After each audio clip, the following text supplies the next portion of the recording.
right. Welcome to the show, everybody. Welcome to BD4. I appreciate you tuning into another podcast here. We're going to talk about the Yankees in this one. With all the news surrounding, these starting pitching arms that the Yankees missed out on. Freddie Peralta. Most recently, who was it that went to Texas? Mackenzie Gore. And it sucks because it came right after the Bellinger news, which for the most part, Yankees fans loved. And I think most of us think it's a decent deal. And then you find out that, two more of their targets, target might be a nice word and it might be giving them too much respect, but two more guys who they could have used off the market. And it's been an entire offseason full of that. It's, in my opinion, been excuse my language here, a fucking treacherous, I don't even know if that's the correct term. It's been a rotten offseason, just pathetic in terms of how they're deciding to use or not use their resources. But it's still a good Yankees team, and we talked about that in our last episode last night. And despite not going out and getting a starting pitcher, which they won't, they are going to rely on getting through camp healthy and magically going into the season with no injuries. That's a very smart strategy to do, right? So, look, regardless, they are deep. They are deep, but they are now using that depth because they are banged up. Obviously, Garrett Cole, not going to be back until the second half. Carlos Rodon, not going to be back for a while. Clark Schmidt, probably going to miss the entire year. And who am I missing? Luis Seal, question mark. What's he going to look like? Will he be fully healthy this time around? Looked terrible last year. So there's a lot of question marks. But the Yankees going into the season will have Max Fried, obviously taking the ball opening day. Will Warren's in the rotation. Luis Heel is in the rotation as of now. We'll see what they do with Ryan Weathers. We had an episode talking about that deal. Who am I missing? Who I'm missing is the guy that we're talking about in this show, and that is Cam Schlittler, who's going to be a part of this staff. Cam Schlittler is, pull up my notes real briefly. I'm excited for Cam. I am not going to lie. I did not know anything about him last year until, people started to get frustrated with the Yankee rotation. And then you heard his name. You heard that he could be a potential call-up, and he eventually was. And the Yankees called up the big right-hander, came up out of nowhere, and just dominated opposing lineups, right?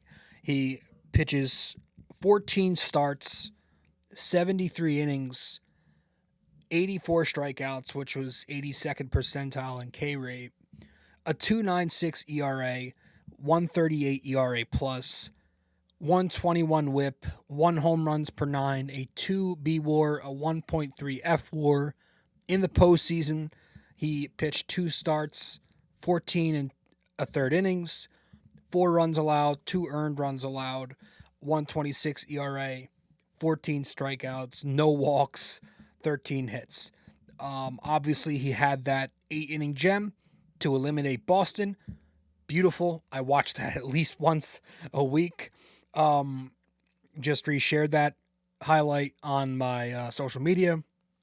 And then he went, was just quietly going under the radar. I know he took the loss against Toronto, but 6 1/3, 2 earned runs. So, and if you date it back to his last start of the regular season, people forget he went right into that Boston start, going 7 innings, no runs, 9 Ks, a walk, and 2 hits against Baltimore. Actually, if you really nitpick and butter knife some statistics here, if you go into his last 11 starts, including the playoffs, his final 11 starts, including the playoffs, Pitched to a 2.01 ERA, which was a 1.99 ERA plus. So pretty good, one would say. Yeah, I'm excited for Cam. I don't think anybody should be expecting him to pitch like he did this upcoming season. I think that's being a little too, what's the word? I don't know. Your standards are a little too high if that's what you expect. He is a rookie. The league will make adjustments, and it's up to him to make adjustments back. But he's obviously got all the talent in the world. You know, we're talking about a guy with some really great stuff. A young live arm with high octane stuff. Obviously, he attacks you with that four-seam fastball. 56% usage on it last year, the most of all 5 of his pitches. He sits 98, touches triple digits regularly throughout the game. We've seen that. Maintains the velocity late in the innings, in the late innings. But yeah, I mean, the most impressive thing is that he's a 6'6", 225-pounder who just seems to get very smooth and easy delivery on that fastball. You know, it comes out of his hand just effortlessly. Easy gas.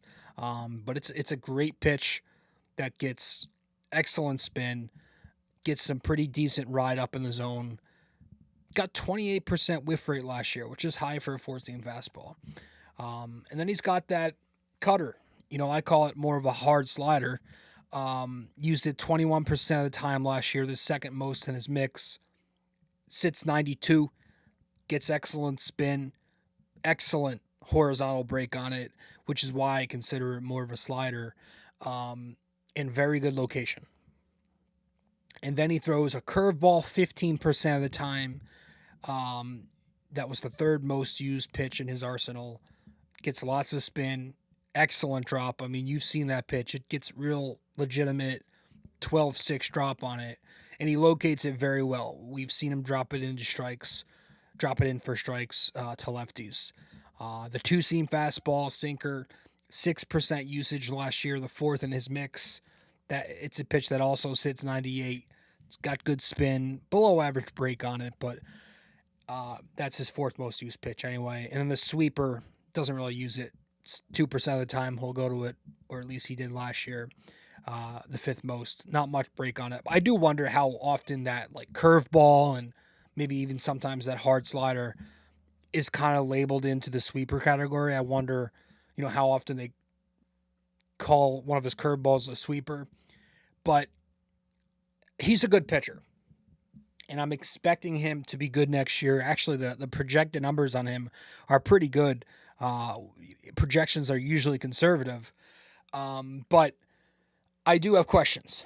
And in this show, I don't want to dive too deep into it all, but I do want to talk about the biggest concern I have regarding Cam Schlittler. And I just wonder. Well, we'll talk about it when we get back from break. I need a sip of water because my voice I'm losing it over here. So we're going to talk about my biggest question regarding Cam Schlittler in just a moment. Stick with us. We'll be right back. Quick break here, guys. Stay connected with BD4 on social media. Follow us on Instagram and X at BD4Pod, and find us on Facebook by searching BD4. Don't miss out. Join the conversation. Okay. Welcome back to the show. Episode 978 of the podcast, talking about Cam Schlittler. I am wondering, I just want to, my biggest concern, does he have enough in his bag to thrive at the big league level? And what I mean by that is, does he have enough to keep lefties off him? You know, last season, for what it's worth, it was a tiny sample. He had pretty even splits against lefties and righties. Actually, lefties, his OPS against was much better. But, just looking at his pitch mix, it's a mix that heavily favors righties, right? He doesn't have anything soft that breaks arm side to be able to neutralize lefties.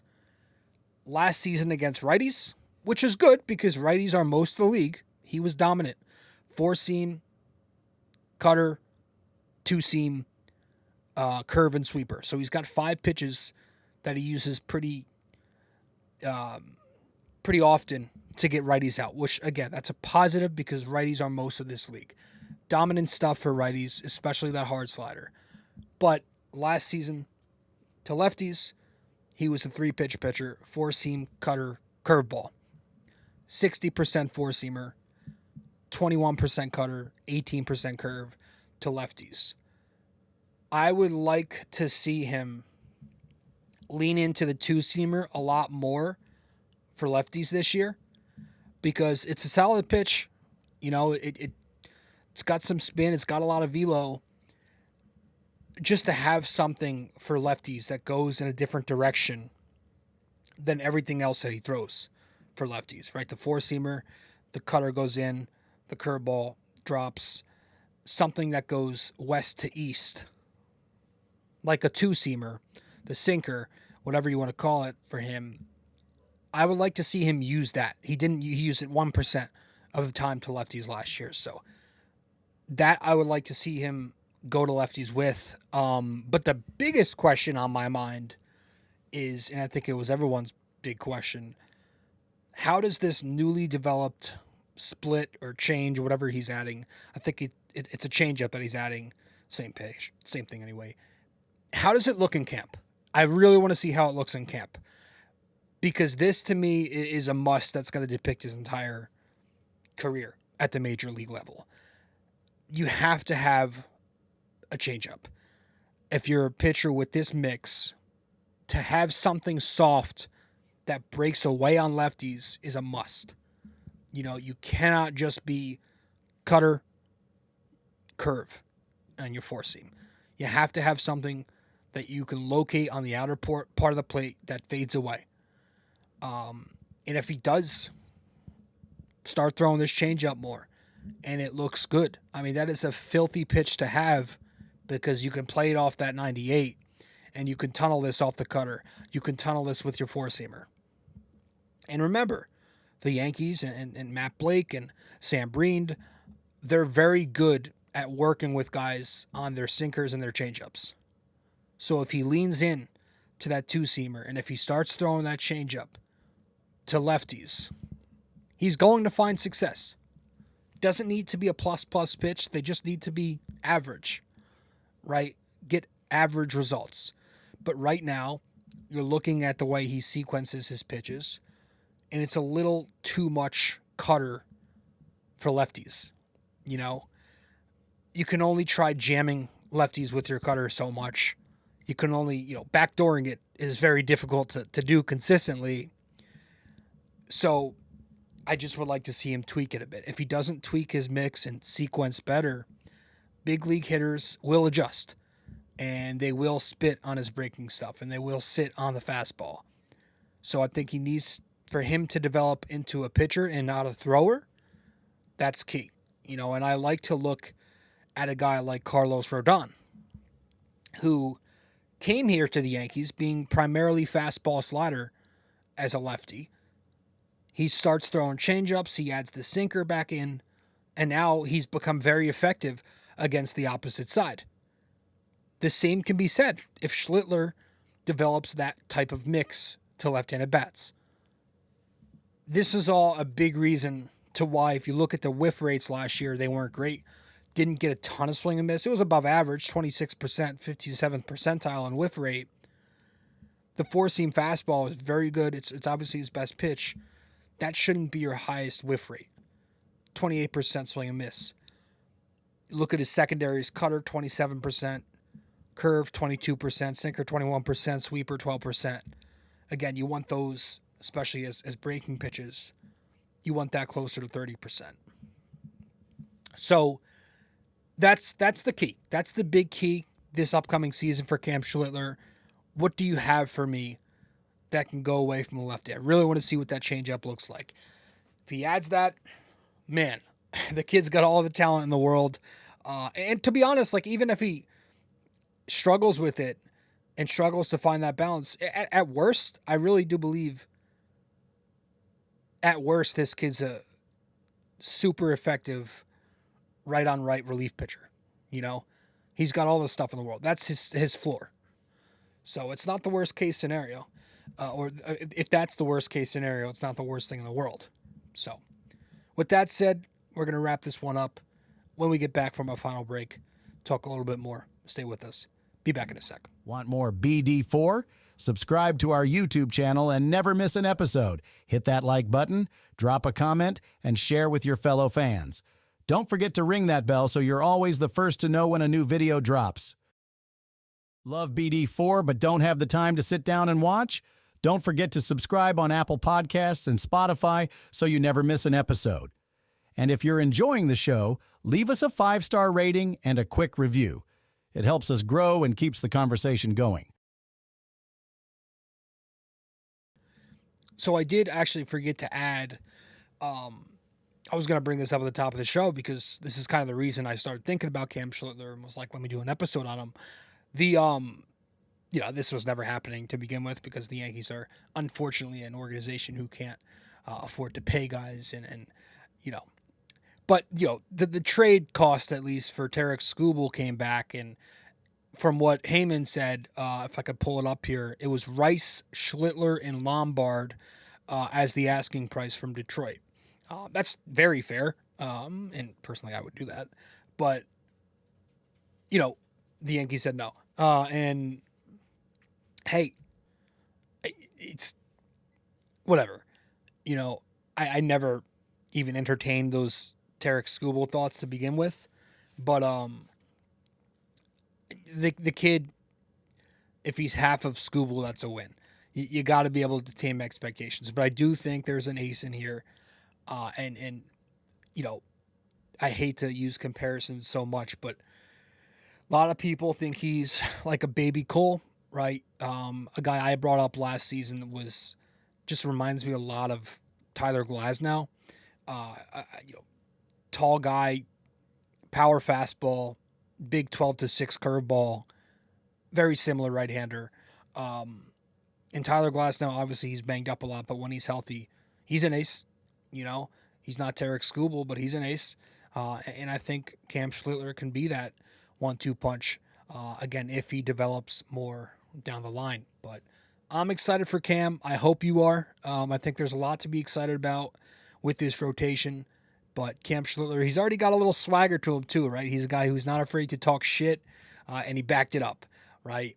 And I'm very, very intrigued to see what Cam Schlittler looks like in year 2. If he's anything like he was at the end of last year, I think Yankees fans cannot complain.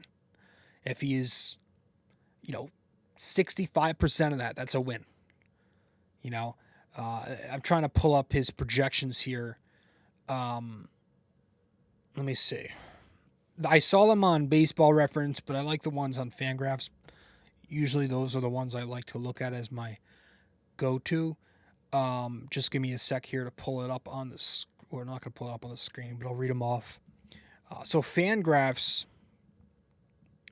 2026 Steamer. The Steamer projections are what I like to look at. Okay, so this is more like what you would expect from a young pitcher. They have him projected at a 4.06 ERA next year, 8.57 Ks per 9, 126 innings. So that's a little underwhelming, I hate to say, but again, Fangraph Steamer projections are usually very conservative.